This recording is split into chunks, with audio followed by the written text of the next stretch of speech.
encuentro, que la verdad es cada vez más fuerte. Estamos transmitiendo por Facebook Live para cualquier persona que pregunte, y vamos a dar un poquito las reglas de moderación mientras seguimos admitiendo gente.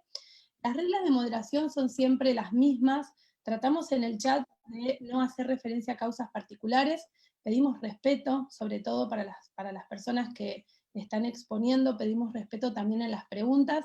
Ya llevamos alrededor de 800 o 900 participaciones en este ciclo, y con mucho orgullo republicano y ciudadano podemos decir que no hemos tenido ningún problema en este punto, ¿no? En el respeto, en el aprendizaje, en la profundidad.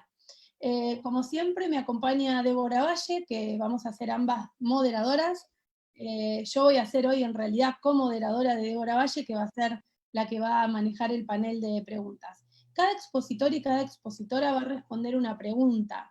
En esta pregunta va a tratar, en el marco de los 8 minutos asignados, por eso van a ver un cartel que indica que el tiempo está por terminar, van a responder una pregunta. Y esta pregunta es, ¿cómo aplican la perspectiva de género en el marco de sus funciones?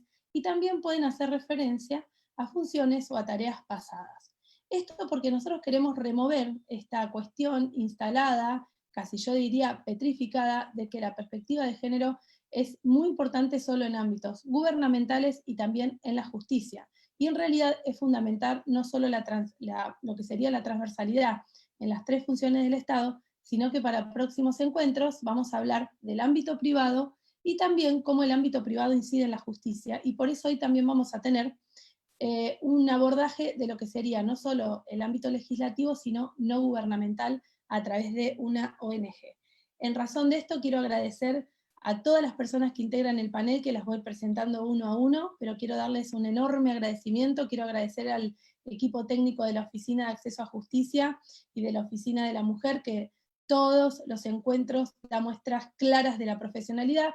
Esto va a estar todo subido en el canal de YouTube y en la página web de la Oficina de la Mujer, para que de manera sincrónica puedan ver nuestros encuentros. Bueno, sin más, además quiero saludar a una persona muy especial que hoy nos está acompañando en este panel, que es el director del programa de Ciudades Seguras de Hábitat de la Organización de Naciones Unidas, que se llama Yuma Asiago, en este panel y está participando, así que esperamos que, bueno, que el señor Asiago también tenga una buena experiencia y que quedamos también a disposición para cualquier pregunta. Así que muchísimas gracias, y muchísimas gracias Carolina García por esta gestión tan importante y por visibilizar nuestro trabajo. Bueno, voy a presentar a la primer panelista. Es una mujer que tuve la suerte de conocer en la provincia de Chaco, cuando fui invitada para dar talleres sobre perspectiva de género, y la verdad es una mujer que ha roto con muchos estereotipos. Era ministra de gobierno en ese momento. Ahora es diputada, y no solo es diputada, sino que también es presidenta de una fundación que ella les va a contar una experiencia maravillosa que está llevando adelante en ni más ni menos que nuestra querida provincia de Chaco, a la cual yo adoro y considero mi segundo hogar. Como ya dije, es exministra de Gobierno de la provincia de Chaco, diputada y a su vez presidenta de la Fundación Nosotras Somos. Así que, Jessica, te concedo la palabra y ante todo te voy a hacer la pregunta de rigor. ¿Cómo aplicás la perspectiva de género no solo en tu función como legisladora, sino cómo has transversalizado esta perspectiva tanto en tu función como ministra, o bien, por ejemplo, presidiendo y creando esta fundación tan simbólica? Tenés la palabra, Jessica, y buenas tardes. Estás muteada. A ver, Jota. Yo voy a tratar de reiniciar audio yo, Jota. Permiso. Ahí está. A ver, Jota, intenta de nuevo. Ahí estamos. Ahí está. Bueno, Así que buenas tardes a todas y a todos. Es un gusto poder hoy estar aquí en forma virtual en la provincia de Neuquén. Muchas gracias, Soledad. La verdad que nos hemos cruzado en un encuentro de FOPEMA en Salta, como ella lo decía, en estos cruces, en estos encuentros que tienen que ver con la perspectiva de género, y ella realmente en su exposición, en su momento, creo que también significó una bisagra de un antes y un después, escucharla en ese panel en Salta, que hizo que después podamos invitarla a Chaco y construir esta amistad y estos puentes por sobre todo a través de las distintas provincias. Así que para mí hoy es un placer. Y la verdad, bueno, respondiendo y para ser respetuosa del tiempo, en esto de cómo aplicamos la perspectiva de género, creo que el primer interrogante, tanto de haber estado en el Ministerio de Gobierno y Justicia de la provincia del Chaco, de haber sido subsecretaria de Legal y Técnica y luego de salir terminada la función del Poder Ejecutivo conformar esta fundación Nosotras Somos, de la cual soy presidenta, comenzar una lucha y entender una lucha sobre todo para visibilizar una de las violencias más invisibilizada que implica la violencia obstétrica, que la verdad que la veníamos trabajando hace mucho tiempo, que me ha tocado atravesarla, y esto no por ser autorreferencial, porque sino que creo que ahí es cuando comienzan las preguntas de decir, este mal momento que una mujer puede atravesar en este estado de vulnerabilidad cuando atraviesa el embarazo, parto y posparto, está bien, son estas las maneras, es esta la perspectiva que tiene que existir en los distintos sistemas de salud, tanto público como privado. La verdad que llevó tiempo, llevó a repensar, llevó poder agruparnos con otras mujeres a través de esta asociación y fundación, y por sobre todo que nos puedan contar las experiencias de cada una de estas mujeres y entender que todas tenemos que tener las mismas oportunidades y las mismas igualdades, y como lo dice también la resolución de las Naciones Unidas del año pasado, de la 17/170, que hoy la pude pasar para compartirla, dejar bien en claro que la violencia obstétrica es una modalidad de la violencia de género, y por sobre todo que implica una grave vulnerabilización de los derechos humanos. Y en ese sentido empezamos a trabajar y a crear redes de mujeres en todas las provincias, porque entendimos que este tipo de violencia es transversal a todas, pero que obviamente que a una mujer que tiene la interseccionalidad de mayores vulnerabilidades, como nosotros en nuestra provincia, de mujeres indígenas, de mujeres con discapacidad, que implican que tengan una barrera más que la que podemos tener nosotras, implican que en las salas de parto se vean violentadas. Y implica, por sobre todo, que nosotros debemos generar cambios en cuanto a las políticas públicas que deben incorporar la perspectiva de género y de derechos humanos. Debe estar el sistema de salud, no solo público, sino también atravesado por la perspectiva de género y la de derechos humanos. Nosotros en este camino hemos trabajado con la Asociación Civil Las Casildas, que es la asociación civil con Julieta Paulo, que es una mujer muy comprometida con esta temática y que es la directora del Observatorio de Violencia Obstétrica en la Argentina. Y acá solamente quería leerle los números que tenemos del año pasado, que en este marco de la pandemia se han incrementado, que hablan que las causas las de mujeres de violencia obstétricas que han denunciado las personas gestantes, el 82% de las denuncias realizadas se deben al trato deshumanizado, el 44% a la falta de información, y que el 64% se dio en las instituciones privadas y el 36% en las instituciones públicas. Nosotros a nivel nacional contamos con la legislación nacional, la 26485, donde se establece que la definición de la violencia obstétrica como una modalidad de la violencia en contra de las mujeres, que dice que son aquellas que realizan los agentes del sistema de salud pública sobre el cuerpo y los procesos reproductivos que se dan en los tratos deshumanizantes, en el abuso de la medicación y también en el no respeto a los derechos que tenemos consagrados a las personas gestantes en la ley 25.929. Pero entendimos que teníamos que ir más un paso más, que teníamos que tener una regulación específica que visibilice y que dé, por sobre todo, un acompañamiento a aquellas personas gestantes que son atravesadas por violencia obstétrica. Entonces trabajamos en una ley que ya tiene despacho unánime, en una ley que también desde el Ministerio de Salud de la provincia nos han acompañado, una ley donde también establecimos diversas acciones para que puedan ser aplicadas a los 3 subsectores de la salud, es salud pública, salud privada y la seguridad social, donde se establece capacitaciones para las y los profesionales de la salud en cuanto a la perspectiva de género y la perspectiva de derechos humanos, donde sobre todo vamos a hacer hincapié en las mujeres indígenas, en las mujeres por discapacidad, para que se respeten el derecho que tiene durante el embarazo, el parto y el posparto, porque debemos entender que una mujer en ese proceso se encuentra en un especial estado de vulnerabilización.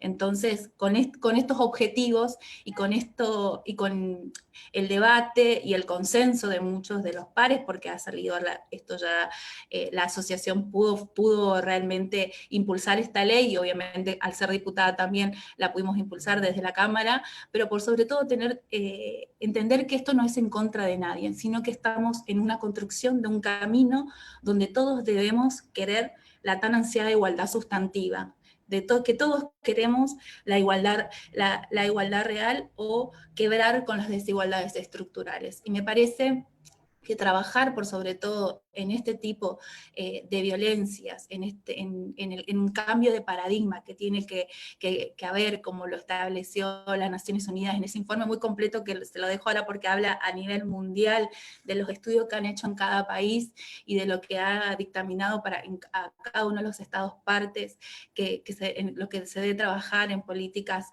tanto públicas como en materia legislativa, es muy interesante. Es un cambio que tiene que existir por sobre todo en el hacer cotidiano, en la perspectiva de género, como dice la doctora Zenani, como esta manera de ver, este modo de ver la realidad del diario, de entender que es una obligación convencional, que existe la Convención Belén de Brá, que hay diferentes instrumentos legales que dicen que las mujeres somos sujetos de especial protección, y más aún una mujer que atraviesa un embarazo, parto y posparto.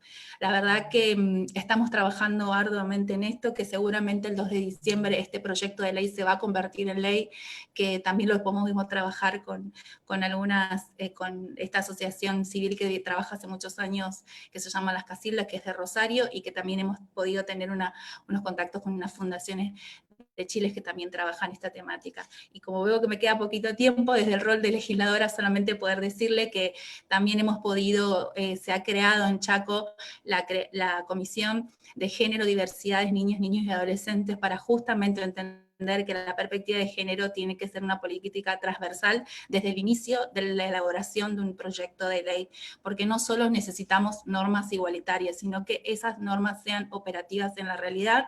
Y en este contexto hemos también sancionado una ley que amplió la querella en los procesos penales donde se modifican el Código Procesal Penal de la provincia del Chaco, para poder incorporar como querellantes a las asociaciones y a las organizaciones con personería jurídica y que tengan sus objeto la lucha contra las violencias en razón de género y por en vulnerabilidad de los derechos humanos y también de disidencias. Y también dimos participación a la Secretaría de Derechos Humanos y Géneros, y como para cerrar, que esta ley que se aprobó hace 2 meses hizo que ya en 2 casos la Secretaría de Derechos Humanos y Géneros se pueda constituir en querellante de mujeres que no tenían acceso a la justicia por diferentes motivos y medios, y en un caso muy emblemático, que también los voy a dejar para compartir, que es el de Janina Sequeira, que es una docente que fue encontrada sin vida en el interior de Chaco, que las primeras pericias habían determinado que fue una muerte natural, y que luego de la lucha de su familia, de las organizaciones, diferentes entes, se determinó con peritos de la Corte que Janina había sufrido una muerte violenta, que había sido asesinada, y hoy se encuentra una persona, su pareja, hace 1 año detenido porque se comprobó que Janina fue víctima de la violencia más extrema, que es el femicidio. Entonces, esta herramienta podemos ver que realmente también se vuelve operativa, porque ellos van a tener el acompañamiento en estos casos de un Estado que a través de la Secretaría de Derechos Humanos se va a conformar en que Yanti va a poder avanzar. Así que, bueno, como para cerrar, en cuanto a la violencia obstétrica, creo que lo principal es poder cambiar este modelo hegemónico, patriarcal, asimétrico de poder, que es un cambio que es transversal a todas y a todos, y que por sobre todo que la persona gestante pueda tener su garantizado y que pueda en el momento de elegir o de desear parir, no ser violentada. La gran cantidad de personas gestantes que son atravesadas por las violencias, las consecuencias físicas y psicológicas, y hasta en la planificación familiar hacia adelante, la verdad que son índices muy importantes y que merecen la discusión en todos los ámbitos. Así que, bueno, no veo el tiempo, me parece que está el tiempo, pero me parecía muy importante poder compartirlo por sobre todo esto, más hoy que pudimos conocer en algunos medios que Micaela Vergara, una mujer de Tucumán, hace 30 días que tiene en su útero un bebé sin vida y que no tiene los accesos, los recursos necesarios para poder realizarse el legrado, donde está corriendo peligro su vida. Así que vaya si no es violencia, y vaya si no nos interpelas a todas y a todos a hablar de este tipo de violencia y por sobre todo visibilizarla. Muchas gracias. Bueno, muchas gracias, Jessica, por contar estos testimonios pero tan duros. Vamos a dejar después abierto un espacio de preguntas. Jessica se va a tener que retirar un ratito antes, pero esperamos que por ahí las primeras preguntas te las vamos a dirigir a vos. Realmente es impresionante este caso que comentás, la violencia obstétrica como violencia de género. Fue tratada por españolas a través de tesis doctorales. Era una forma de violencia tan invisibilizada que tuvieron que plantearla como investigaciones con testimonios específicos para poder darle entidad. Esto que acabas de señalar es más allá de lo que digan las leyes, ¿no? Las leyes muchas veces son producto de procesos que no siempre van acompañados con la concepción de la realidad. Y la violencia obstétrica está naturalizada, aceptada, generalizada, y además, como dijiste vos, se reproduce la jerarquía del médico-paciente también dentro de lo que sería la mayor situación de vulnerabilidad, no solo por la situación de mujer, en este caso gestante, sino también por la relación médico-paciente. Así que excelente tu intervención y después te dejamos para las preguntas. Yo ahora has respetado el tiempo, te pasaste solo un minuto, así que lo más importante es la riqueza del mensaje y para poder mantener el orden del conversatorio, así que muchísimas gracias y era imposible interrumpirte tocando esos temas. Bueno, ahora vamos a pasar a la segunda panelista, o conversadora, o como lo queramos llamar, que es la doctora Alicia Comelli. Alicia Comelli es una gran mujer también que hace muchísimos años empezó a hablar de esta cuestión cuando le preguntaban, ¿y esto qué es? ¿De qué estás hablando? Yo tengo muchísimos recuerdos de Alicia cuando estaba en el Congreso y charlas que hemos mantenido hablando. Alicia tiene 3 mandatos cumplidos en el Congreso Nacional, nos va a contar sobre su experiencia también. A su vez fue diputada parlamentaria y a la fecha es subsecretaria de Derechos Humanos y también es la titular, digamos, de la Comisión de Seguimiento de la Implementación de las Leyes 2785-2786. Alicia, volvemos a la pregunta de rigor. ¿Cómo has aplicado la perspectiva de género en el marco de tus funciones actuales y pasadas? Te escuchamos. Bueno, ante todo, muchísimas gracias, Soledad, y a todos los que participan, a todas las que están presentes, porque es una hermosa trabajo el que venís desarrollando y bueno, abriéndolo a nuevos espacios. Desde lo personal, quisiera plantearles, primero que nada, conocernos. Yo pertenezco a una generación que nos formamos y vivimos hechos históricos. Desde la facultad mirábamos el clamor que había en el mundo en esa época por la libertad, por la justicia, estábamos hundiendo las raíces en las posguerras, en la discriminación, en los grandes transformaciones de los estados que salían de las dictaduras. Bueno, toda una nueva cultura de los derechos humanos, la Declaración del Milenio en el 2000, la Carta de la Tierra, y sobre todo el ser testigo privilegiada del inmenso movimiento de mujeres en Beijing, caló muy hondo. Y tratando de encontrar cómo dedicarme a transmitir esto, que era lo que en ese momento estaba en ebullición en nosotras en la universidad, hay un hecho puntual que creo que abrió la mente y definió lo que quería trabajar. Y fue la ley 13.010, la ley que le establece el voto a las mujeres. Cuando leen el texto dice: las argentinas tendrán los mismos derechos políticos y estarán sujetas a las mismas obligaciones que se les acuerdan por las leyes a los varones argentinos. Interesante el discurrir del lenguaje, interesante ese concepto de igualdad. Entonces abracé con total pasión el entendimiento de que la legislación ha sido determinante en la opresión histórica de las mujeres, pero también podía ser el medio para rectificar y superar esas desigualdades.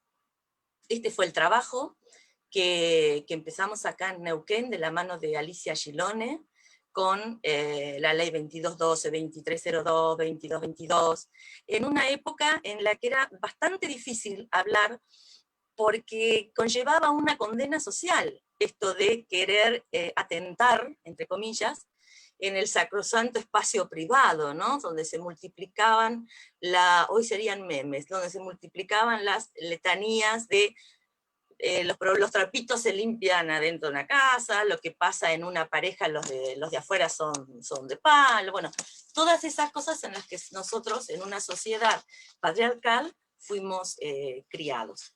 Posteriormente, y entendiendo que esa era la misión que tenía, abordarlo desde lo único que conocía, que era el derecho, avanzar en el Congreso Nacional con, si bien hubo avances, fueron individuales y esporádicos en los 90, ya después del 2000, particularmente en el 2006, se dio un acuerdo entre 8 diputadas referentes de distintos partidos para plantear la primera agenda de género que pudimos consensuar, que hablaba en 10 puntos de todos los temas.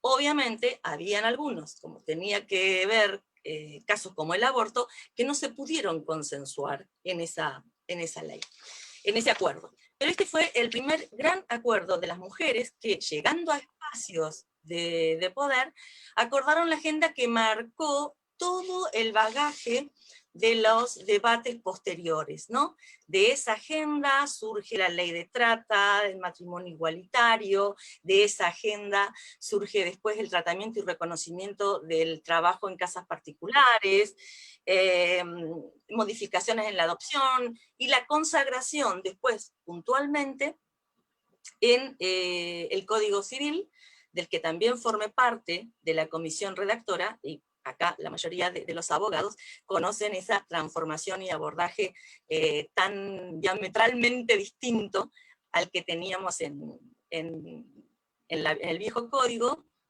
entendiendo esta perspectiva de género que suponía considerar sistemáticamente las diferencias entre las condiciones, situaciones, necesidades, de la planificación y la ejecución de políticas públicas que realmente tuvieran la aspiración de inclusión a toda la ciudadanía, rompiendo con subordinaciones ancestrales de mujeres, de niñas, de niños, y sobre todo con ese punto de vista del varón como estándar de objetividad. Gran parte de esa agenda nace previamente, por eso es muy importante el trabajo regional de los parlamentos regionales, de los acuerdos que se llevaron adelante en el Parlatino, particularmente una reunión muy importante en Ecuador, y después en el Parlamento americano, que integra desde Canadá hasta Argentina a todos los países, porque fue el eje de la agenda que íbamos trayendo a a cada país.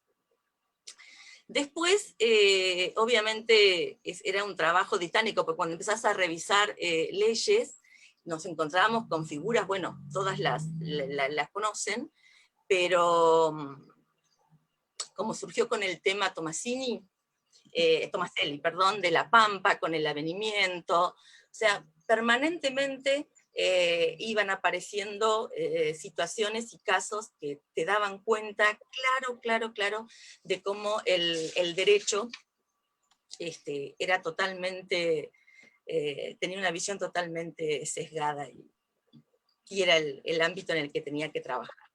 Después, no sé cómo vamos con los tiempos, cuando uno cree que hay un tiempo cumplido, bajamos a otra instancia ahora, en el Poder Ejecutivo, y en la gestión anterior, cuando presentamos nuestra propuesta para la gestión de gobierno, lo que hicimos fue justamente esto, ¿no? Tratar de entender que a 10 años de la reforma de la Constitución del 2006, tenían pendiente Neuquén una serie de reformas y de inclusión en la visión del desarrollo de sus políticas públicas. De ahí surgen distintos instrumentos que ustedes han visto, y instituciones como la Subsecretaría de la Mujer, los programas como las nuevas masculinidades, un abordaje desde una perspectiva de género que les diría más apropiadas por algunos, porque hoy es políticamente correcto hablar de este tema, que por haberlas transversalizado, ¿no? Y nos damos cuenta cuando el discurso rescata a la mujer, y de pronto también rescata que cómo no voy a tener empatía, perspectiva de género si tengo una mamá y 3 hijas, ¿no? Pero bueno, ese es el desafío. Falta mucho, y transformar lo que alguna vez trabajamos en leyes, en políticas públicas, y encuentran los mismos problemáticas que ustedes conocen y tienen que ver con un Estado burocratizado, al mejor estilo weberiano, y las cuestiones de los recursos finitos, donde cuando debatimos los recursos finitos para instrumentar políticas que tengan que ver con la ampliación de derechos vinculadas a acciones de promoción, protección, pero también de asistencia a las mujeres, nos encontramos que la perspectiva de género queda un poquito de lado. Pero creo que es importante poder denunciar, y lo hago desde funcionaria, haciendo las observaciones como Subsecretaría de Derechos Humanos a cada uno de los ámbitos del Estado, del no cumplimiento de esto, porque si no vamos a volver a ser meramente declamativos. Y bueno, hoy es muy necesario que estemos trabajando más en pasar a la acción. Destaco todo lo logrado, pero si nos quedamos en lo logrado, no estamos viendo todo lo que nos queda todavía. Así que me parece que eso era lo más importante. Abogar porque haya cada vez más mujeres cambian, generan un cambio en el ambiente, y por supuesto habrá algunas mujeres machistas, pero la tarea es, las que tuvimos la oportunidad, abrir a la mayor participación de mujeres. Bueno, muchísimas gracias, Alicia, súper claro esto de visibilizar que en realidad ser mujer no es sinónimo de tener perspectiva de género. Muchas veces se confunde también equidad de género con perspectiva de género, y bueno, me parece que es muy importante clarificar estos temas, porque yo siempre digo, es no por ser autorreferencial, pero es un tema de que se habla mucho, se conoce poco, y a profundidad la realidad que cada vez se conoce menos. Incluso no se reconoce la perspectiva de género como una categoría de análisis, sino que se sigue planteando que es una ideología, una postura política. Por supuesto que es política, pero es política feminista, es política judicial, es política de derechos humanos, bien entendida, ¿no? Así que es súper claro, y bueno, después vamos a quedar seguro atentos a las preguntas. Muchas veces nos encontramos con que son más comentarios e intervenciones que preguntas, porque bueno, por suerte tenemos también expositores y expositoras muy claros. Ahora vamos a pasar a la próxima intervención, que es la doctora Carolina García. Carolina García es jueza penal de la niña, niño y adolescentes, y también es jueza de garantía de adultos.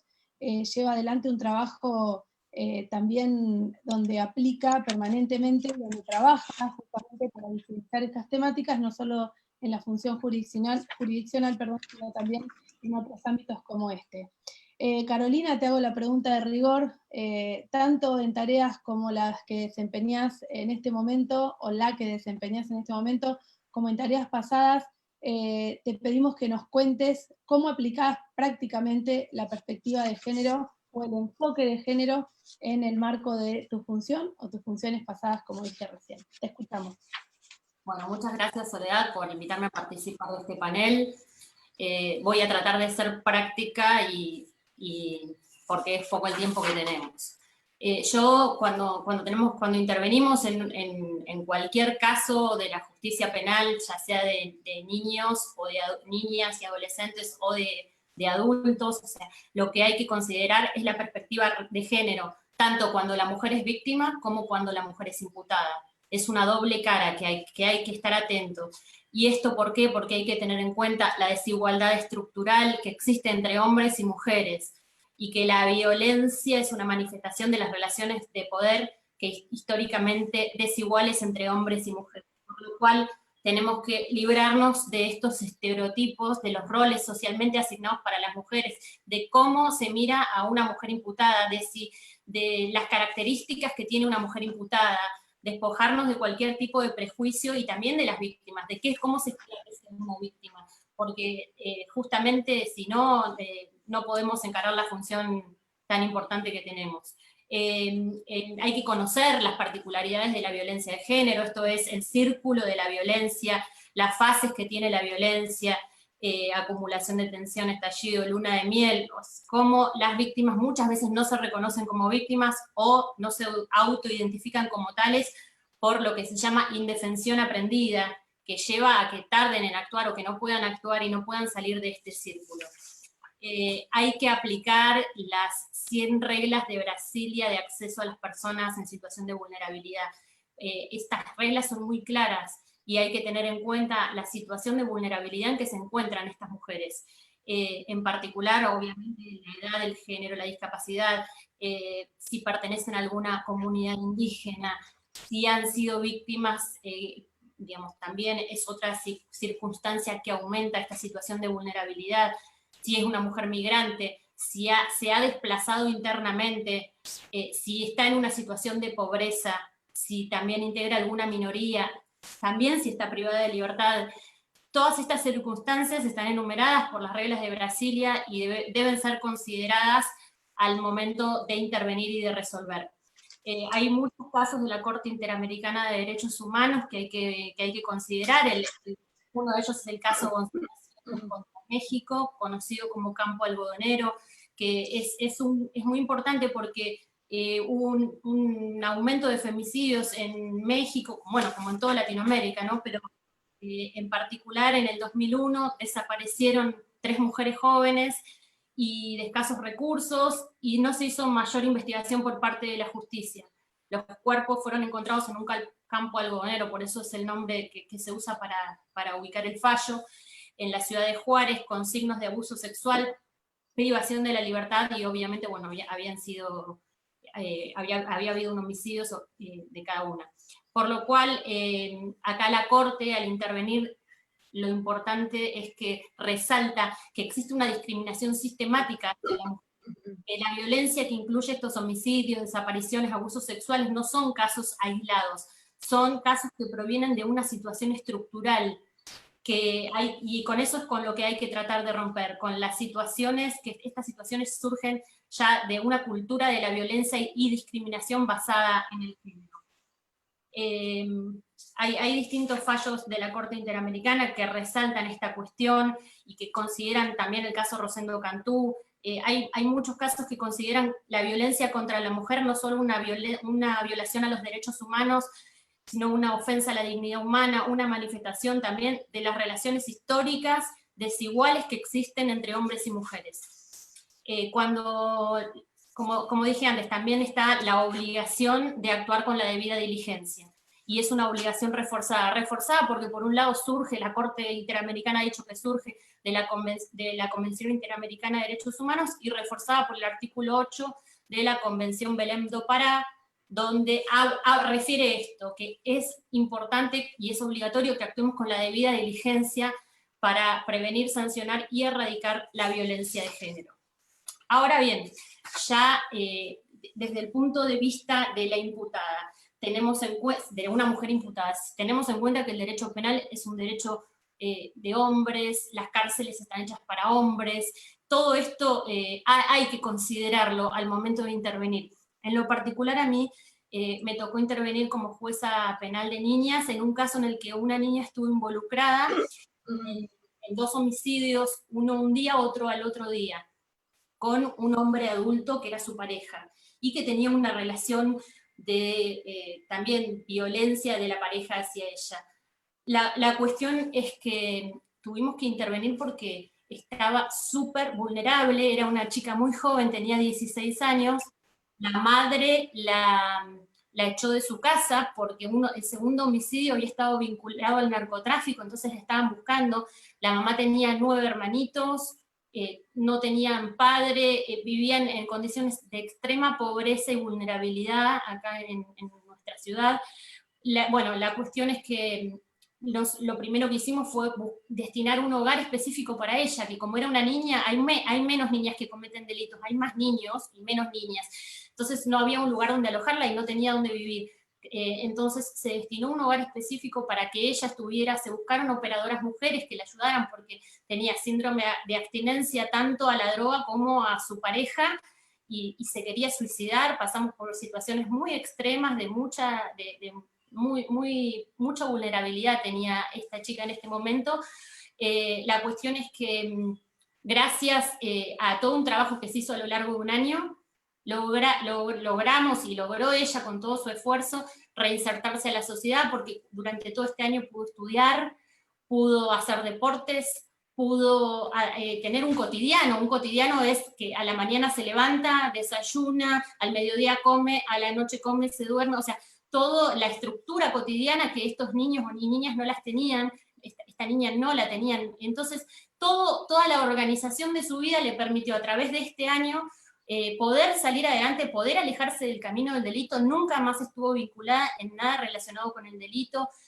Después pudo rehacer su vida trabajando, formó una familia, se casó, y la verdad que vive una vida feliz, alejada del delito, alejada de la droga, porque se le dio una oportunidad y porque se tuvo un especial cuidado en esta niña, que además nosotros, si bien no estoy minimizando lo grave de los hechos, sí lo que digo es que se le dio una oportunidad de que cambie su vida. Y esta oportunidad fue con perspectiva de género, porque hubo que adaptar todo para que ella pudiera salir adelante, con muchas operadoras, psicólogas, mujeres, todas que intervinieron para poder ayudar a ella durante este año a alejarse de esto, que fue muy difícil, obviamente. Y entonces, bueno, esto es lo que quiero destacar, que se puede salir adelante. También las imputadas, las mujeres imputadas son muy discriminadas, las niñas imputadas son muy discriminadas, y bueno, la idea es eso, ¿no?, de los que intervenimos, es poder ayudarlas para reintegrarse a la sociedad, para poder llevar una vida alejada de toda violencia. Bueno, la verdad que yo voy tomando cosas y voy anotando, por ahí cuando miro para abajo, uno de los temas que has marcado es cómo extraer a las mujeres del ciclo de la violencia. Cómo van pasando, esto lo vamos dejando porque los comentarios son excelentes para las 3 expositoras, sobre todo haciendo referencia a la claridad, a la cuestión del lenguaje claro, ser llanas, ser simples. Creo que esto es lo que está marcando de alguna manera la postura, no solo, yo digo desde el conocimiento, desde los científicos, sino también de la postura desde la comprensión de este fenómeno, de lo que es la perspectiva. Vos señalaste algo muy concreto que a mí me gustaría tomar para que por ahí se disparen más preguntas, que tiene que ver con la cuestión de cómo extraer, y hablo extraer, yo siempre decía esto, ¿vieron las operaciones militares en esas películas norteamericanas que hablan de una extracción? ¿Cómo poder extraer a una mujer del ciclo de la violencia requiere estrategias muy, pero muy profundas, sobre todo si esta mujer, de manera, digamos, mezclada, interseccionada, ha sido víctima no solo de violencia física, sino, por ejemplo, de también violencia psicológica. Cómo esta violencia psicológica va generando esto, la sensación de la necesidad de quedarse en esa zona de confort, las idas y vueltas, cómo su propio cerebro atenta contra ella y la hace volver sistemáticamente a eso. Para eso necesitamos políticas públicas claras y sobre todo dispositivos y programas que estén, digamos, yo siempre digo, súper disponibles para las mujeres y también para los varones. Así que, Caro, bueno, quedamos atentos después a las preguntas, los comentarios son excelentes, incluso también ahí está comentando Yuma justamente lo importante que tiene y la relación que hay con los hábitats, con los hábitats, justamente con su trabajo, con los hábitats confortables, saludables, y este concepto del bienestar, que es un tema que no está desarrollado. El bienestar, hoy se habla de la pobreza, de las mujeres interseccionadas, por ejemplo, por la pobreza. La pobreza es una de las variables del bienestar, es pobreza, educación y salud. Cualquier cuestión que le falte a una mujer, sobre todo víctima de violencia, y a una mujer que en definitiva por su condición de mujer está atravesada por un montón de discriminaciones, nunca va a llegar al bienestar general. Así que me encantó tu intervención, estamos leyendo que, bueno, comentarios para Alicia, que después los va a tomar también Débora. Alicia, hay comentarios respecto de algunas intervenciones tuyas con respecto a mujeres en contextos de encierro, así que vamos a pasar a la próxima expositora, que es la doctora Paula Castro Liptak, es defensora de la niña, el niño y el adolescente de la tercera circunscripción judicial con asiento de funciones en la ciudad de Zapala. Esto lo remarco, Paula, en la ciudad de Zapala, una mujer también muy comprometida con su tarea. Es importante acá cómo estamos mostrando que en definitiva no somos ni equipos de fútbol, no somos una red, digamos, yo siempre digo una red de vóley donde nos vamos tirando como simbólicamente la pelota, tipo, bueno, va para allá, viene para acá, no, acá en este panel hay integrantes de distintas funciones del Estado, incluso de la universidad, de la Unidad de Servicios Periciales, así que Paula, te vuelvo a hacer la pregunta, ¿cómo aplicás la perspectiva de género en el marco de tu función o de funciones pasadas? Te escuchamos. Gracias, Carolina. Hola, bueno, buenas tardes a todas y a todos. En principio contarles y contarte, Soledad, en función de la pregunta, que en la Defensoría de los Derechos del Niño, dentro del sistema de protección integral de la provincia del Neuquén, que es la ley 2302, intervenimos en la Defensoría ante las situaciones de negligencia, maltrato, abuso psíquico, físico y sexual de niñas, niños y adolescentes. Particularmente en lo que va del año, el 97% de las causas de abuso sexual que hemos recibido corresponden a niñas y adolescentes mujeres víctimas de abuso sexual. Y en estas situaciones lo que advertimos y encontramos diariamente, la existencia de papeles marcados por los estereotipos, asignados en razón de la edad, del sexo, del género, del dominio de los hombres sobre el cuerpo y las vidas de las niñas y de las adolescentes. Encontramos desigualdades estructurales y sociales.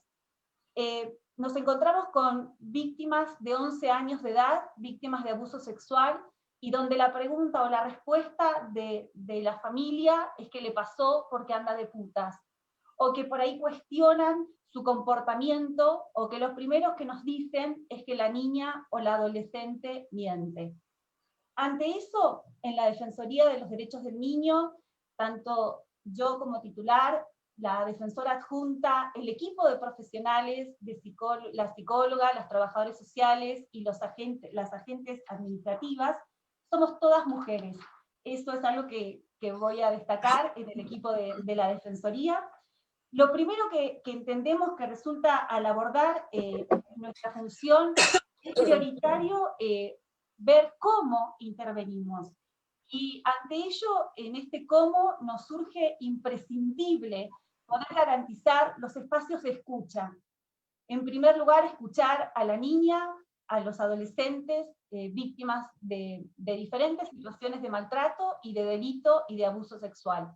En segundo lugar, tenemos que diferenciar que la opinión de la niña, del adolescente y de las infancias es una opinión distinta a la de sus padres y a la de sus representantes legales.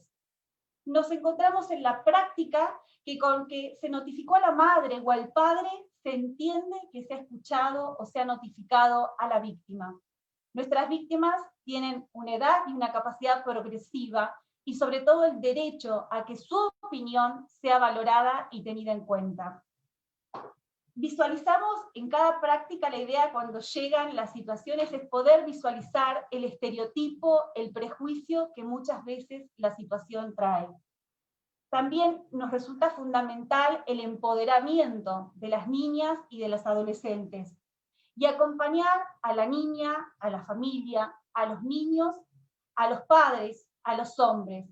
Creemos que el cambio se tiene que dar en el ámbito familiar, social, comunitario, donde todos somos agentes de ese cambio.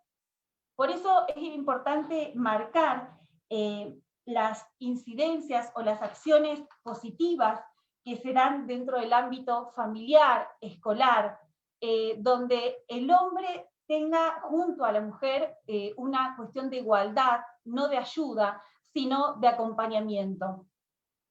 Visualizando la violencia, los estereotipos y los prejuicios, y con acciones positivas, creemos que es fundamental proteger y sancionar la violencia hacia las niñas, hacia las adolescentes víctimas, y entendemos que esta es una estrategia fundamental para cambiar el desarrollo y para el impacto de la violencia contra las mujeres en el futuro. Creemos que debemos trabajar con nuestras infancias en el presente, y de esta manera es una de las formas para desterrar la violencia. Ahora bien, nosotros trabajamos en el área prejudicial, en el área judicial, tanto en el ámbito civil, de familia y penal. En nuestra provincia tenemos la figura, las defensoras de los derechos del niño, actuamos como querellante obligatorias en sede penal. Creo que es la única provincia en nuestro país, si alguien me puede corregir, pero es la información que tengo, que tiene esta figura del querellante de manera obligatoria y desde el inicio de la investigación. Somos parte en todas y cada una de las actuaciones que se dan en el proceso penal. Pero nuestra intervención es una intervención integral, porque lo que advertimos, el abuso sexual infantil impacta en las vidas de las víctimas y afecta todas las áreas y todas las esferas de una persona. Vemos cómo la vida escolar, familiar, es muchas veces es devastada ante la presencia del abuso sexual. Es por ello que actuamos con acciones prejudiciales y administrativas, solicitando la atención médica, psicológica, que es fundamental para poder ayudar y acompañar a las víctimas ante el impacto del abuso sexual en sus vidas. También actuamos en el fuero de familia con medidas de protección que muchas veces se limitan a la prohibición de acercamiento del presunto victimario, y otras veces, lamentablemente, pero de manera extraordinaria y excepcional, tienen que ver con la separación de la víctima de su ámbito familiar en razón del daño y el perjuicio que genera la presencia muchas veces del victimario dentro de las familias, o la falta de respuesta y protección de la familia. Ahora, ¿qué pasa en el proceso penal? Todo esto que le sucede a la víctima en el proceso penal, la verdad que no es fácil. Nos encontramos con víctimas que, por ejemplo, de 16 años, nos pasó en un caso particular, donde la víctima con 16 años estaba, ya no tenía edad para ir a cámara jefe, y ella se preparaba y quería ir a declarar en el juicio. La defensa en ese caso, que fue justo en la transición del código en el año 2014-2015, plantea la prescripción de los plazos. La jueza de garantía en ese momento, sin escuchar a la víctima, sin siquiera notificarlas, sobresee al presunto victimario. Ante ello fuimos con una impugnación ordinaria. El Tribunal de Impugnación en ese momento confirmó el sobreseimiento, y por eso hicimos una impugnación ante el Tribunal Superior de Justicia. Esto fue en el año 2015, es el acuerdo número 5, donde el Tribunal Superior de Justicia en ese momento estableció la importancia del derecho de la víctima a ser oída, la prevalencia de ese interés por sobre el interés del presunto victimario, en tanto no había derecho alguno conculcado, en tanto hablábamos del plazo razonable, y además era fundamental garantizar el acceso y la tutela judicial efectiva a las víctimas. En ese caso se declaró la nulidad de ese sobreseimiento, la víctima pudo ir a juicio y hoy el victimario está cumpliendo su condena. Otros casos que se han dado es la víctima tiene su derecho a declarar en cámara Gesell, conforme el anticipo jurisdiccional, hasta los 16 años, pero vemos que tuvimos una situación donde la víctima declara en cámara Gesell, el victimario es condenado. Sin embargo, el Tribunal de Impugnación, ante el planteo de impugnación de la defensa, entendió que como la víctima tenía 14 años al momento, 15 años de la cámara Gesell, pero que en el momento del juicio ya había cumplido 16, entendió de oficio, porque no había sido siquiera un planteo de la defensa, el Tribunal de Impugnación entendió que la víctima debía ir a declarar a juicio. Cuando hablamos con la víctima, lo primero que nos dice es que ella no quiere nuevamente ir a juicio, que para eso estuvo la cámara Gesell, y la importancia de que su testimonio ya estaba grabado. En ese caso también se hablaba o se cuestionó la historicidad familiar y vital de esta adolescente que tenía 16 años.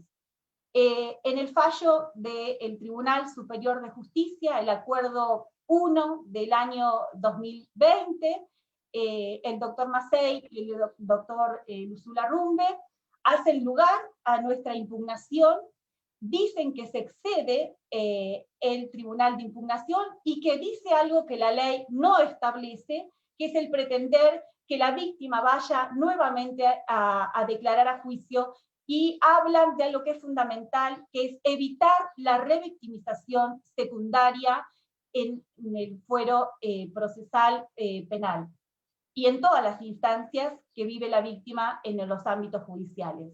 Y lo último, que esto que hablábamos de los estereotipos y prejuicios, nos ha pasado a encontrarnos con defensas penales que lo primero que hacen es cuestionar el comportamiento de la víctima, si actúa de cual o tal modo, si la víctima tenía o no tenía novio, si la víctima tuvo o no tuvo relaciones sexuales, donde también se cuestiona la reacción de la víctima ante el acto de la violación y del abuso. Y es ahí que tenemos un fallo del año pasado, en donde los jueces advirtieron la necesidad de contar con defensas con perspectiva de género y que puedan también valorar y respetar sin prejuicios los derechos de la víctima. Muchas gracias por este espacio y por permitirnos contar nuestro trabajo. Bueno, ahí estaba, muchas gracias Paula, y estaba leyendo, entre otras cosas, los comentarios, no solo en el chat, sino también estoy mirando la transmisión en vivo de Facebook. La realidad es que la mayoría de las intervenciones son para destacar el tema del lenguaje claro, el tema de los ejemplos concretos para todas las expositoras, desde Jessica, Alicia, Carolina y Paula.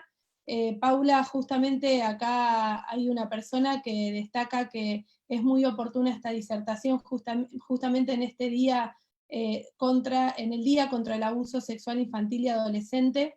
Realmente todos señalan la claridad, esta cuestión de que no son temas tan ajenos, no son temas intelectualizados, son temas prácticos, ¿no?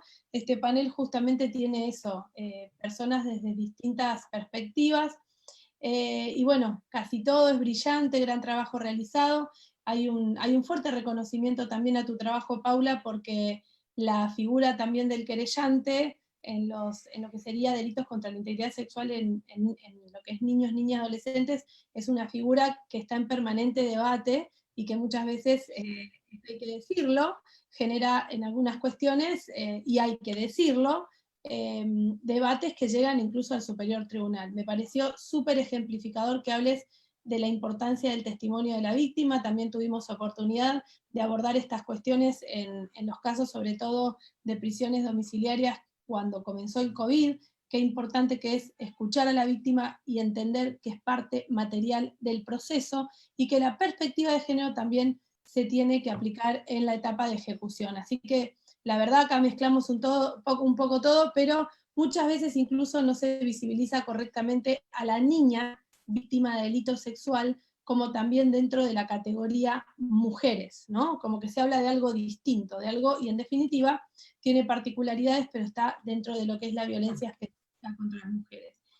Siguen llegando felicitaciones. Ahora vamos a pasar al último expositor. Bueno, aquí tenemos el cupo masculino, el cupo varón, en términos binarios, pero Lucas Bravo, voy a leer tu nombre completo, Lucas, es Lucas Bravo Berrueso, es profesional en criminalística y a su vez es integrante de dije la universidad varias veces, de la unidad de servicios periciales.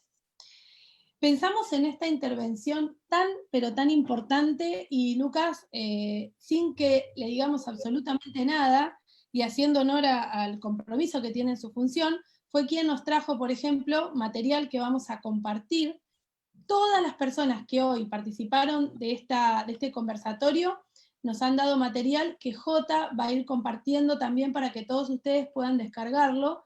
Y bueno, siguiendo un poco con esto, la verdad que súper agradecida desde la Oficina de la Mujer, de que estés en este panel, porque nos parece absolutamente importante. Ya hemos abordado el tema de la política legislativa, la política del Poder Ejecutivo, la política de lo que sería, hablo de la perspectiva de género como política judicial, como política pública judicial, en el marco del ejercicio de la jurisdicción, en el marco del ejercicio del Ministerio de lo que sería la defensa. Y bueno, me parece que en este punto vos vendrías a cerrar un círculo súper importante, súper invisibilizado. Tuve la posibilidad de participar de encuentros también del cuerpo médico forense y me dieron, la verdad que una apertura muy, pero muy importante, la visión forense en lo que es yo diría, el éxito bien entendido de una investigación para detectar una muerte violenta de una mujer por razones de género. Así que, Lucas, ¿cómo has aplicado la perspectiva de género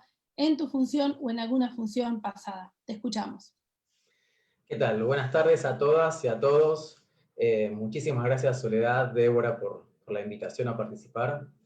Es complicado, como decías vos desde un principio, las ciencias forenses, el área forense, la criminalística puntualmente, venimos de ciencias rígidas, por lo cual incluir la perspectiva de género suele ser un poco difícil al principio. Nosotros nos basamos y nuestra función es describir lo que vemos. Entonces te puedo decir un primer disparador. Cuando vemos una mujer, pensamos que es una mujer, nos replanteamos y debemos replantearnos la identidad de género, ¿sí? Y preguntar de entrada, de movida, en una primera instancia, ¿cómo debemos referirnos hacia usted? ¿Sí? Entonces, esto ya es el primer disparador en cuanto a cómo incorporar, cómo debemos nosotros, desde el área pericial, desde el área forense, incorporar la perspectiva de género. No dejar de lado estas cuestiones, hacerlas propias. Se habla mucho de los lentes, los anteojos. Yo, llevándolo al área de criminalística, diría una lupa, ¿sí? Que me permita ver con visión de género mucho mejor las cosas, ver más allá, y esto obviamente llevarlo al quehacer y hacerlo carne propia, trasladarlo también a nuestros informes, a nuestras actas. ¿Para qué?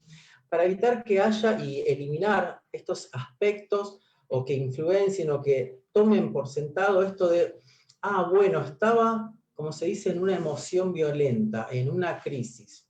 No, esto está mal, esto es incorrecto, esto no debe suceder.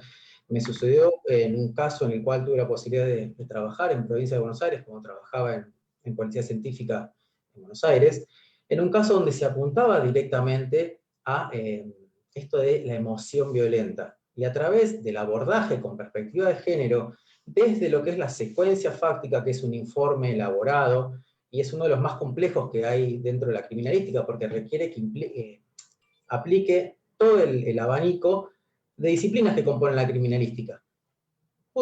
Se pudo demostrar que hubo una planificación previa, y que por más que se visualizaba en la autopsia una exacerbación de la violencia y la multiplicidad de lesiones, o sea, lo que se conoce también como overkilling, ¿sí? Más de un mecanismo para ocasionar la muerte. Entonces esto podría suponer que había otra cuestión. No, se pudo demostrar, mirándolo y analizándolo con perspectiva, que no era así, y que hubo una planificación previa.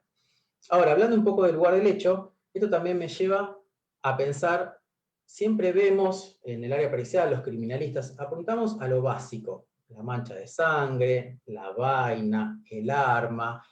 Si lo pasamos al área médica o al área de autopsia, vamos a ver las lesiones, la cantidad de lesiones, la ubicación. Todo esto me va a decir que hubo ciertos elementos de violencia, ¿sí? Violencia física que sería la más visible, pero si hablamos y si interpretamos la perspectiva de género, sabemos que la violencia en sus formas es mucho más amplia. Entonces, si nosotros en un lugar del hecho analizamos, por ejemplo, las ropas, ¿qué cantidad de prendas de vestir hay de mujer? ¿Qué cantidad de prendas de vestir hay de varón? Las marcas, ¿sí? ¿Qué marcas son las prendas? ¿Dónde están ubicadas en el lugar? ¿Sí? Esto ya me va aportando más información sobre el lugar. ¿Hay maquillaje? No hay maquillaje. Sabemos que los teléfonos celulares, los mensajes, todo eso me permite visualizar elementos de violencia, ¿sí? Cruce de mensajes y de vuelta. Ahora, algo mucho más simple. Si voy a un domicilio y encuentro que hay el celular de una persona, pero no está el celular de la mujer, esto también me está dando información, ¿sí? Esta información yo la tengo que volcar en el acta, en la planilla. ¿Por qué? Porque me está diciendo, momento, acá hay algo más que está pasando, ¿sí? Rotura de elementos. Por lo general, dentro de un informe o del abordaje, solemos decir que hay desorden, o se solía decir, mejor dicho, me corrijo, que había desorden generalizado, rotura de tal o cual elemento. Es importante hacer hincapié en esto, porque quizás los elementos que se rompieron son puntualmente los que la mujer utiliza para el quehacer de su profesión, o a la actividad a la que se dedica. Si desaparecen fotos o se rompen fotos, ¿sí? Esto también me está aportando elementos de violencia de género. Entonces, hay que romper, siempre apunto yo a romper esta estructura tan rígida, esta forma de pensamiento estructurado, que reconozco que es muy complicado porque nosotros ya venimos de una formación rígida, y hacer esto implica todo un proceso que no es imposible y se hace, ¿sí? Debemos hacerlo, debemos obligarnos a hacerlo de forma cotidiana. Mirar los elementos con otros ojos. Eliminar, como decías un poco antes, estos estereotipos, ¿sí? Como leí hace poco en algún medio periodístico, porque la mujer tenía una prenda de vestir roja, era sugerente. No, esto está mal. Nosotros no podemos, como peritos, dejarnos influir por estas cuestiones, ¿sí? Decir que si no encontramos en las muestras procesadas, no hay espermatozoides, no hay abuso. No, esto está mal, como sucedió en otro caso también en Provincia de Buenos Aires, donde en el análisis de la autopsia se hacía referencia a que no había o no se percibía olor a sexo. No, no, esto lleva a errores muy grandes, desvía completamente la investigación, rompe el eje al que tenemos que apuntar. Otra cosa a la cual debemos apuntar y hacer especial hincapié es en las muertes de mujeres en domicilios, en los suicidios de mujeres, ¿sí? ¿Qué es lo que sucede? ¿Es un suicidio o por detrás hay otras cuestiones que llevaron a que el desencadenante sea el suicidio. Y otra de las formas, para ir cerrando, que aplico yo, me gustaría comentarles, es la posibilidad que se dio la semana pasada de ser el coordinador y moderador de una jornada de abordaje interdisciplinario de la perspectiva de género, dictada para y desde el Instituto Superior de la Policía, donde hubo alrededor de 300 participantes, y para nosotros, todos los que formamos el plantel y dimos la jornada, nos produjo gran satisfacción. ¿Por qué? Porque iban desde policías en formación de la Escuela de Cadetes a altas jerarquías. Entonces nos parece que ellos, como parte de la investigación, siendo quienes elaboran las actas en lugares, las actas policiales, también puedan capacitarse sobre cómo romper esta cuestión estructural y estereotipada. Muchísimas gracias y no me quedé exceder en el tiempo. No, impecable, impecable. ¿Me escuchan? Porque no me marca...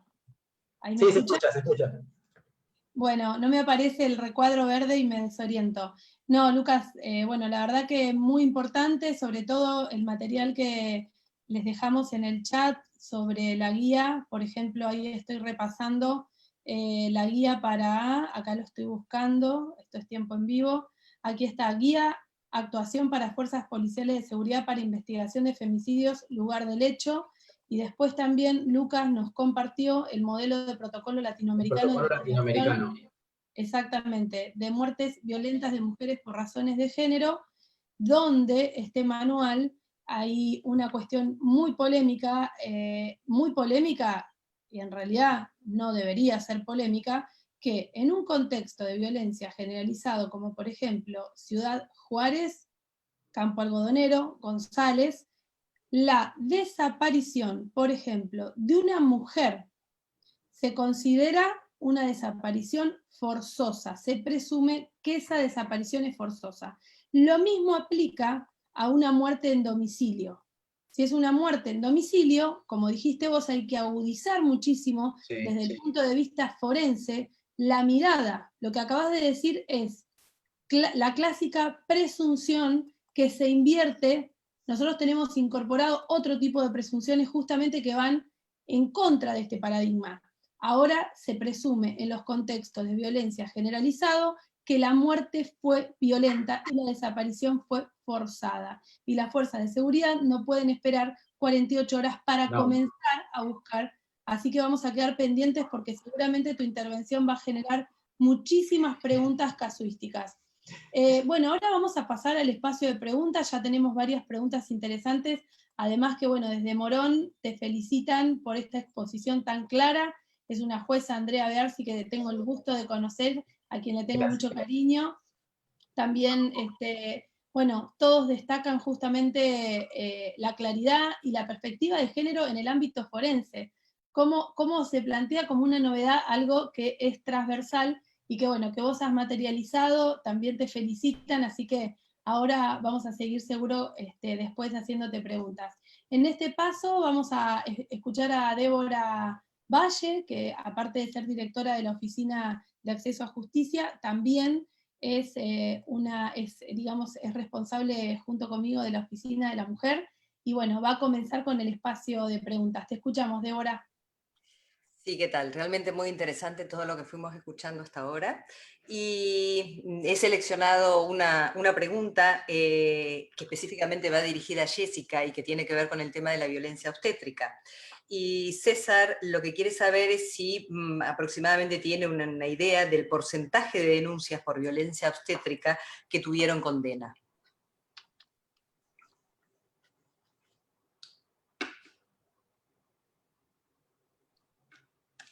A ver, Jota, desmuteala. A ver, Jessy. Y porque hay un poquito de delay por ahí, ahí está. Sí. A ver. Yo no quiero volver a tocar porque tocamos con Jota los dos a la vez y estamos muteando y desmuteando todo el tiempo. A ver. Ahora sí, ahí me desbloqueé. Bueno, en realidad hay un caso muy emblemático que es de Agustina Petralia, que se da en la provincia de Buenos Aires en el año 2014 y que luego de un derrotero de reclamos y denuncias administrativas, recién en el año 2017 se llevó a judicializar, pero que todavía no tiene una condena firme. La verdad que nosotros acá en Chaco también estuvimos buscando esa estadística y demás, también estamos siempre en contacto con Julieta Paulo, que es quien llega a las denuncias realizadas por las diferentes mujeres del país, y por eso justamente, como es muy...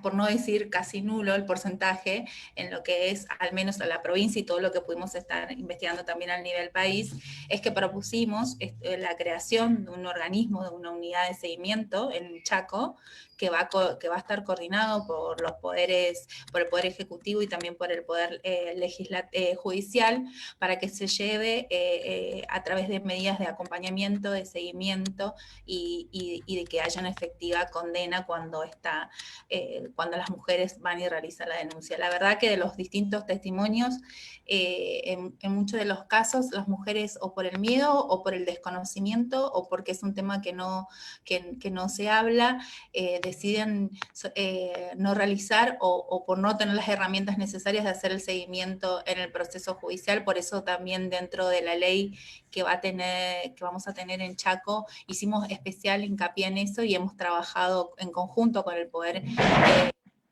Judicial específicamente. Así que todavía, en este caso, que es el caso más emblemático que se conoce del estudio de violencia obstétrica, todavía se encuentra en pleno proceso desde el año 2017 y no hay una efectiva, no ha existido condena. Así que la verdad creo que también es el resultado o la consecuencia de ser esta una de las violencias más invisibilizada, sistemática, generalizada, y que espero que la réplica que podamos hacer o las políticas de visibilización, por sobre todo, tengan el acompañamiento de todos los poderes del Estado tan necesario en este tipo de violencia de género. Hay un tema, Jessica, que a raíz de nuestro encuentro en otras exposiciones en las cuales participamos y vos me invitaste sobre violencia obstétrica, en el marco de la lectura de una tesis doctoral, me quedé impactada con un detalle de que, por ejemplo, la posición de parto, que nosotros estamos tan acostumbradas a llamar, la posición de parto es una posición, esto lo aprendí con vos, es una posición diseñada para la comodidad ergonómica del médico, mayoritariamente en ese momento varón, ¿no? Hoy sería del médico o la médica, ¿no? Porque es una profesión que está muy universalizada también entre las mujeres, justamente reproduciendo esto, ¿no? De mujeres atendiendo mujeres. Pero en la antigüedad yo había leído que era justamente para facilitar la postura ergonómica y la no fatiga del médico que asistía al parto, que iba en contra de, eventualmente, casi diría, los impulsos y las necesidades de los músculos y todo aquello que interviene en este proceso, ¿no? Entonces ahora, entre otras de las cosas que yo tuve la suerte de ir investigando a través de tus actividades, es empezar a adentrarme en este mundo de la violencia obstétrica para estudiarla cada vez más, que ahora, por ejemplo, uno de los derechos es que la mujer justamente deambule, busque la posición más cómoda y, llegado el momento, con criterio siempre médico y supervisión, se adopte una postura. Pero digo, estas cuestiones tan simbólicas, o sea, una mujer tiene que parir acostada para cuidar la espalda en ese momento del médico, ¿no? Sí, creo que también tiene que ver con los estereotipos asignados que siempre vemos a través de las publicidades, de las películas, de la novela, que el parto siempre está relacionado con el grito, el llanto, el dolor, las corridas, y que tenemos que es todo lo contrario. Hay un obstetra muy reconocido español que habla de esto, ¿no? Nosotros queremos cambiar la perspectiva de la humanidad. Bueno, cambiemos la manera de parir, que sea dentro de este marco de un parto, sin ningún tipo de violencia, sin ningún tipo de maltrato, que tengamos la posibilidad de elegir de 20 mujeres que pudimos entrevistar, que seguramente que pronto también nosotros vamos a estar a través de la fundación replicando sus historias, porque son mujeres que quieren contarlas, de 20 mujeres, 15 mujeres que practicaron una cesárea, fueron atadas y en los consiguientes días tenían todavía las marcas en sus muñecas. Entonces nos replanteamos, en el año 2020 necesitamos todavía en el momento, si es necesario, porque también en otro conversatorio podemos hablar de las cesáreas innecesarias y de todas estas cuestiones, digo, tener cicatrices en las manos porque necesitan atarnos para realizar una cesárea, o sea, hasta dónde realmente estos son los saberes médicos que no merecen ser rediscutidos para que haya, sobre todo en ese proceso, por sobre todo el mayor respeto y el mayor respeto y por sobre todo evitar ese maltrato deshumanizado que no es necesario, pero como lo decía hoy, me parece que este es un proceso que es transversal hoy en el sistema de salud pública y privada, en las y los profesionales, y que la única manera de llevarlo hacia adelante es a través de las capacitaciones con perspectiva de género, cada vez de mayor infraestructura en las salas de parto, incluyendo a cada una de las diferentes personas que están de trabajar, y por sobre todo de visibilizar, de todo lo que una pueda leer, sea Naciones Unidas, sea CEDAW, hablamos siempre de lo mismo, que esta violencia es de las más sistemáticas y de las más invisibilizadas. Entonces creo que el gran compromiso es esto,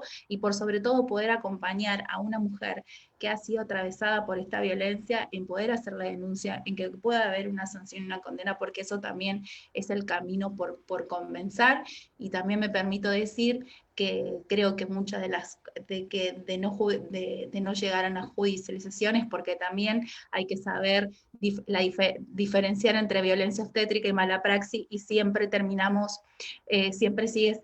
siendo un par médico el que va a juzgar al otro par, y tampoco eso termina resolviendo la cuestión. Entonces me parece que es por ahí, ese es el camino que tenemos que comenzar, que han comenzado muchas mujeres a través de las organizaciones y de las fundaciones, y la verdad que hoy para mí poder lograr esta ley en Chaco, y que seguramente se van a replicar también en otras provincias, es muy importante, porque es un compromiso personal, y por sobre todo, como siempre digo, que nunca más una persona gestante se vuelva a sentir sola y no respetada en una sala de parto.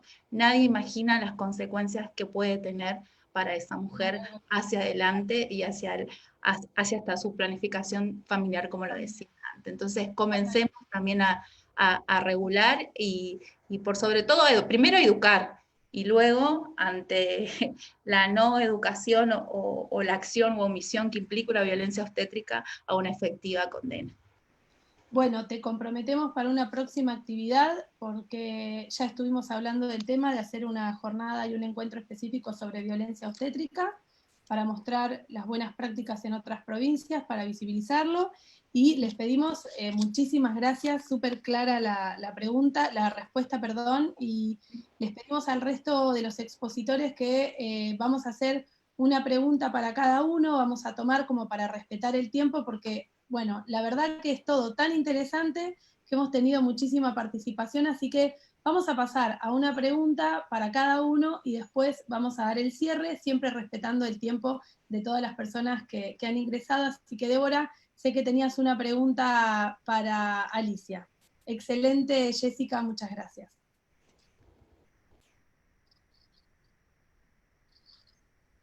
Débora, estás muteada, bueno, no sé si me escucha. Sí, perdón, me olvidé que me había muteado.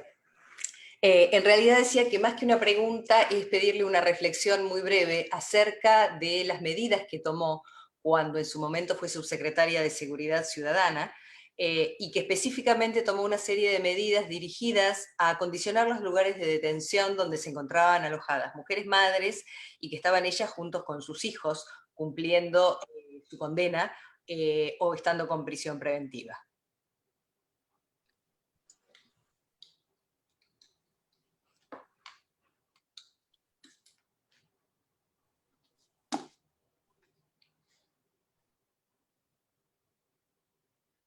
Estás muteada, Alice. Ahí está. Gracias.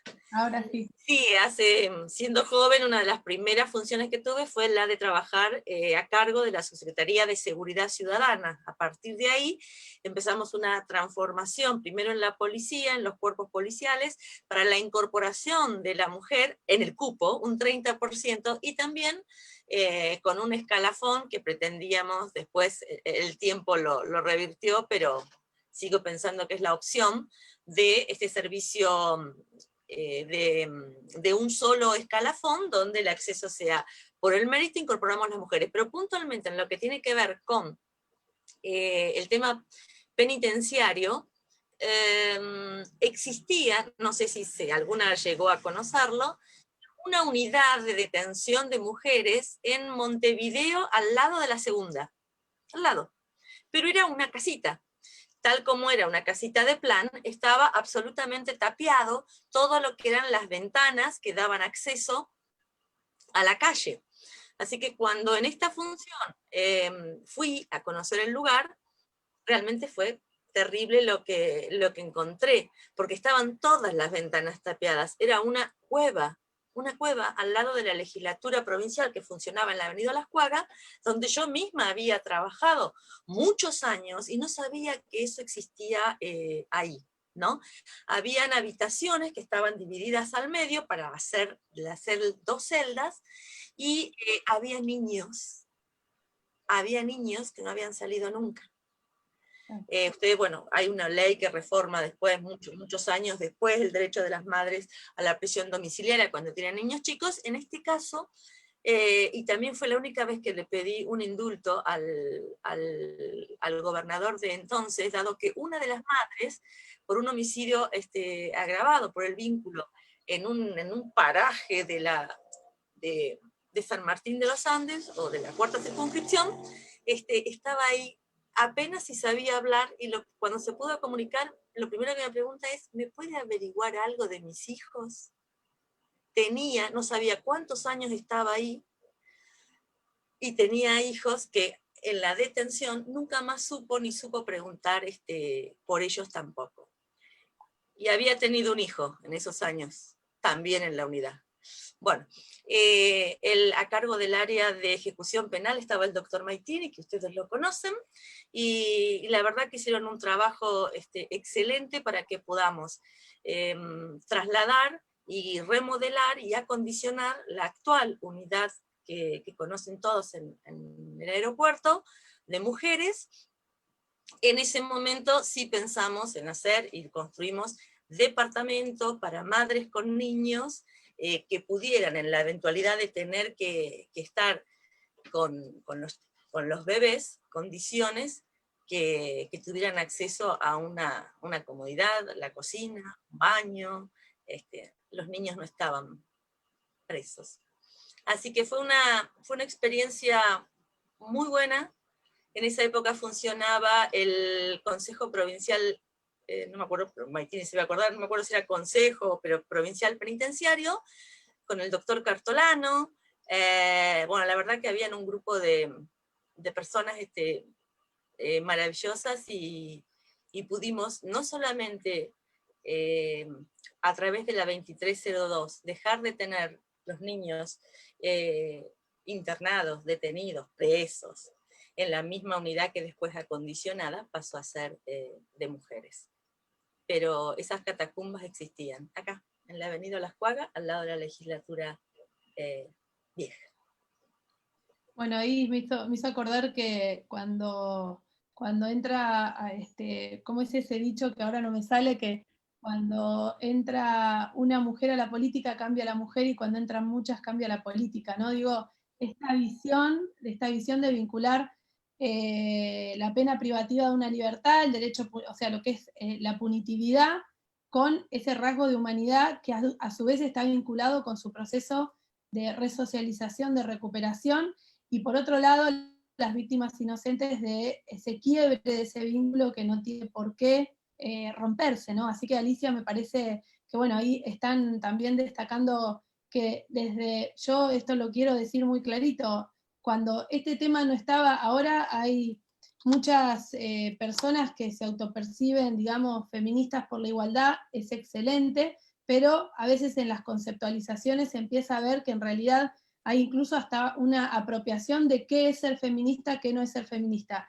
Lo que yo quiero reconocer de tu militancia en este tema es que en ese momento no estaba tan conceptualizado, tan estructurado, ni estaba en la punta de la agenda, y soy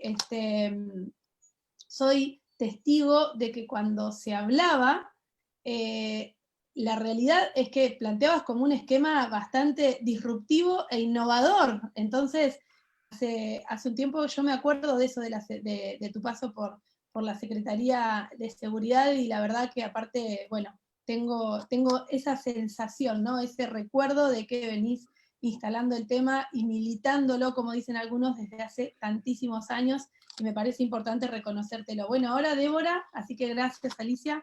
Ahora Débora tiene una pregunta tanto para Carolina como para Paula, y finalmente una para Lucas, que espero, Lucas, que bueno, te vayas preparando, porque bueno, Débora es muy, pero muy aguda en la elaboración de las preguntas, pero esa se tomó el atrevimiento de hacerla ella. Bueno, te escuchamos, Débora. Sí, la pregunta dirigida para Caro y para Paula, para que cada una la conteste desde su ámbito de actuación, ¿no es cierto? Y que se refiere a la perspectiva de género en relación a los delitos sexuales. Si creen que es justamente en ese ámbito, en esa figura delictual, donde más operan los prejuicios.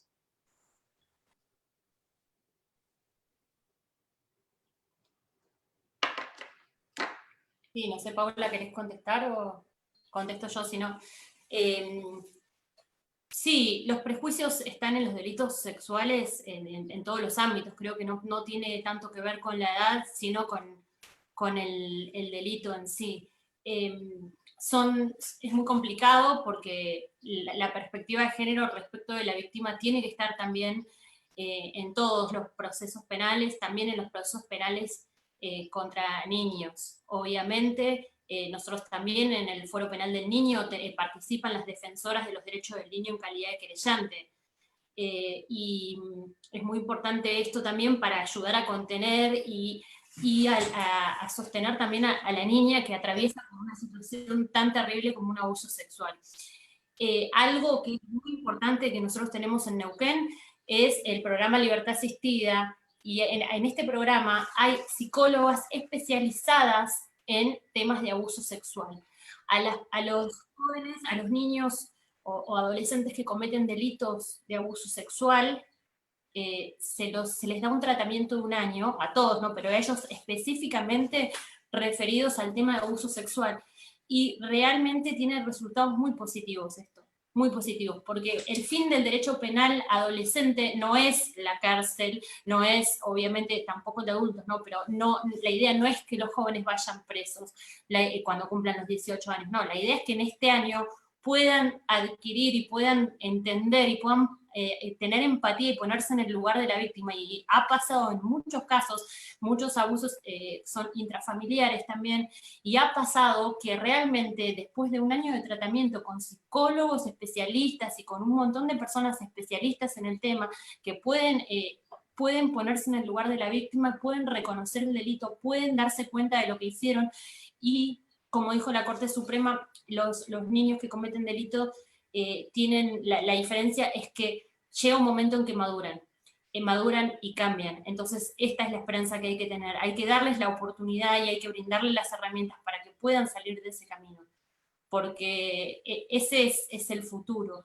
Y bueno, y trabajar obviamente con las víctimas para que puedan también sobrellevar esta situación tan terrible que los marca de por vida, obviamente. Gracias. Bueno, Paula, ahora eres la misma pregunta, pero ahora desde tu función, ¿no es cierto?, como defensora del niño, niña y adolescente. Nosotras visibilizamos en la Defensoría que la verdad que los prejuicios atraviesan las diferentes áreas, esferas, y tiene que ver, por eso es fundamental la capacitación, la visibilización de la violencia, la educación en todas y cada una de las áreas que intervienen ante las situaciones de abuso sexual infantil, particularmente cuando las víctimas son niñas y cuando son mujeres o adolescentes. Lo que advertimos es en todas las áreas, la existencia de estereotipos también muy arraigados, y bueno, y la necesidad, por ahí leí alguna pregunta, de trabajar desde la educación. Entendemos que es algo fundamental, sobre todo en la educación para las niñas, marcar esta educación sexual diferenciada, tanto para las niñas, las infancias y los adolescentes, que puedan hablar de su salud sexual reproductiva y de todas las herramientas necesarias para modificar los patrones de estereotipos, de dominios y prejuicios de lo que somos partes como sociedad. Yo creo que es algo que está instalado a nivel social y por eso la importancia de este cambio, y entiendo que lo debemos generar entre todos. Nosotros desde la Defensoría fuimos al Consejo Deliberante a proponer, y por suerte tuvimos muy buena recepción, una red, una mesa comunitaria, donde uno de los puntos centrales es trabajar sobre el abuso sexual de las infancias y trabajar entre todas las áreas, intersectorialmente, interdisciplinariamente. Creemos que esa es la forma para poder eliminar los prejuicios y los estereotipos. Bien, bueno, ahora para ir cerrando, le vamos a dar la palabra a Lucas, y la pregunta que me gustaría hacerle es si el análisis con perspectiva de género en la investigación criminalística colisiona o atenta de alguna manera con el método científico de investigación. Bien, qué pregunta, ¿eh? Bien. Para las 6 de la tarde. Tenía razón en anticipar, Soledad. No, muy por el contrario. Podría decirte que ayuda y nos permitiría incorporar muchísima más información en caso de que no aplicáramos la perspectiva de género. ¿Por qué? Porque nosotros vamos a elaborar una pregunta, ¿sí? Esta pregunta la vamos a someter a una investigación, y con esta investigación vamos a elaborar una hipótesis. Esta hipótesis se prueba, si es falsa se vuelve a reformular la pregunta, y si no se sigue para adelante y se elabora un informe. Entonces yo en ese proceso, en ese momento en el que tengo que incorporar más información, puedo y aplico perspectiva de género, voy a visualizar elementos que en otra instancia o de otra forma no los incorporaría, ¿sí? Como esto que yo expresaba en algún momento durante mi disertación. La ropa, la distribución de la ropa, las marcas, la cantidad, que hay ropa que esté rota en el lugar o no, elementos que estén deteriorados, dañados o ausentes, ¿sí? Todo esto me va a servir para incorporar más información. Justo o casualmente, en el caso que yo exponía, que es donde se hizo esta mezcla, esta combinación, se pudo establecer que teníamos una hipótesis de qué había, me corrijo, teníamos una pregunta, ¿qué había sucedido?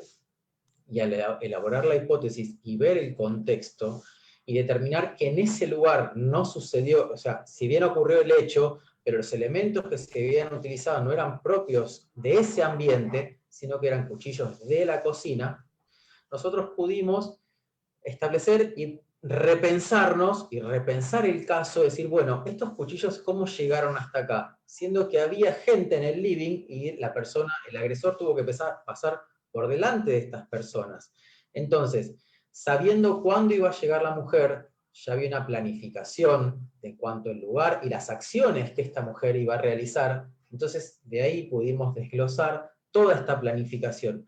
De otra forma, si no lo hubiésemos pensado o hubiésemos aplicado estos anteojos, como se dice, o esta lupa, como me gusta más decirles, porque me permite el campo acotado de las ciencias forenses, o el campo estanco y cuadrado, abrirlo muchísimo más, darle una apertura mucho más grande y visibilizar cosas que están ahí, pero si no nos capacitamos, si no leemos, si no estamos abocados a la temática, y abocadas a la temática, se nos van a pasar por alto, ¿sí? Entonces, la perspectiva de género en el método científico aporta muchísimos más elementos indiciarios para poder llegar a una hipótesis mejor.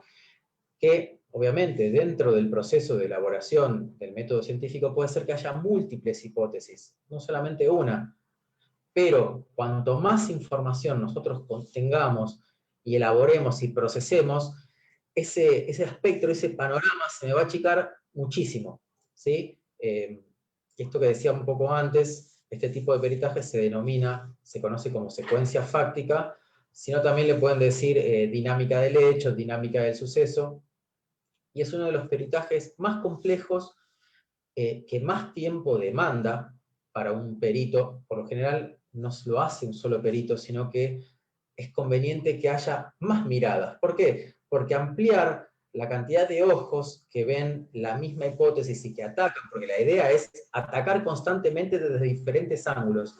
Y quizás yo, si estoy elaborando, ya mi idea está cerrada. Entonces, pasarla y hacerla ver por otros colegas permite que otras visiones u otras perspectivas ataquen al mismo interrogante y decir, ¿es viable o no es viable? ¿Se puede cambiar? ¿No se puede cambiar? Es esto, es así. Con esto que quiero figurar, que es un proceso complejo que demanda mucho tiempo.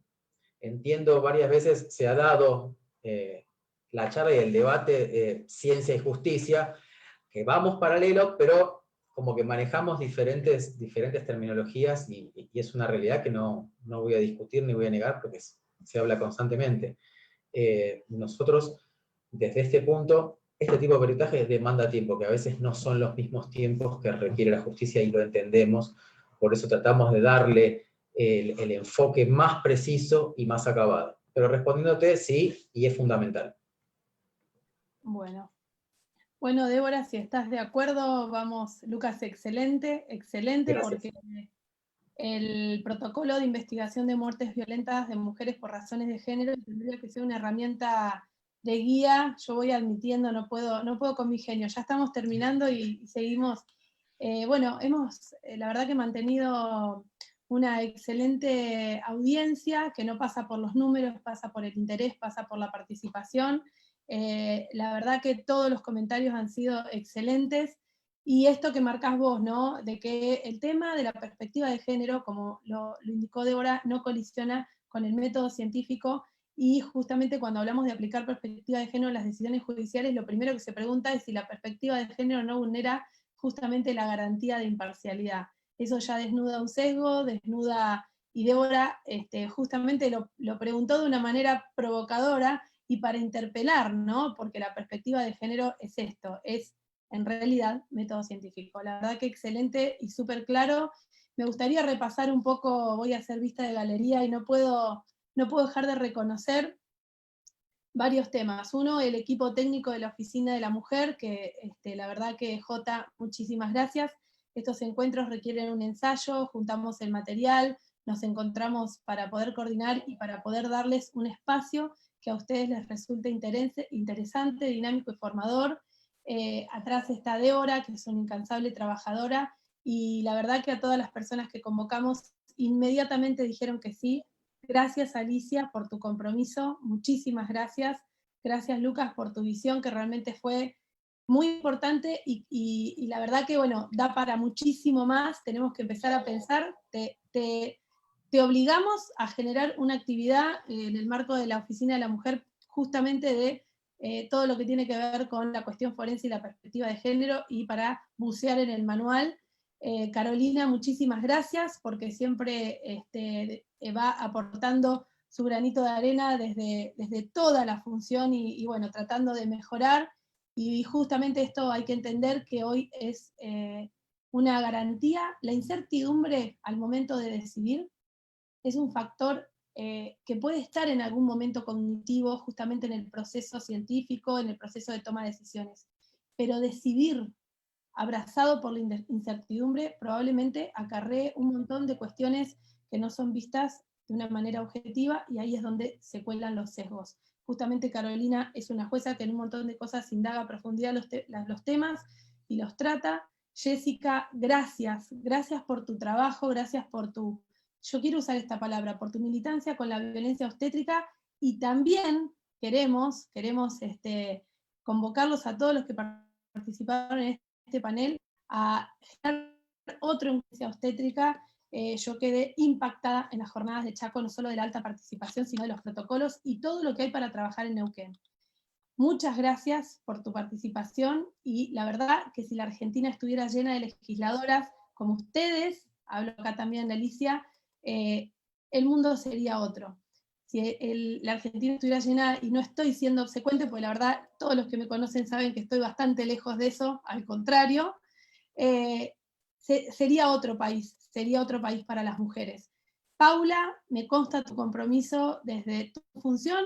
No siempre estamos, obviamente estamos en posiciones distintas, lo que no quiere decir diferentes ni encontradas, cada una en el marco de sus responsabilidades, y tu compromiso con tu trabajo hace esto, que reconozcas, que llegues al fondo, que mires a la víctima, y mirar a la víctima con perspectiva de género es una garantía de equidad y de justicia irreemplazable. Nuevamente gracias a todos los integrantes, pero sobre todo quiero agradecer a todos y todas ustedes. Estuve revisando las páginas, hay muchos jueces y juezas de paz, como por ejemplo Reyes, todos se despiertan cuando los nombro y miran y dicen ¿dónde me vio? Pero hay muchos jueces de paz, también está Herrera de Junín, que es un incansable trabajador.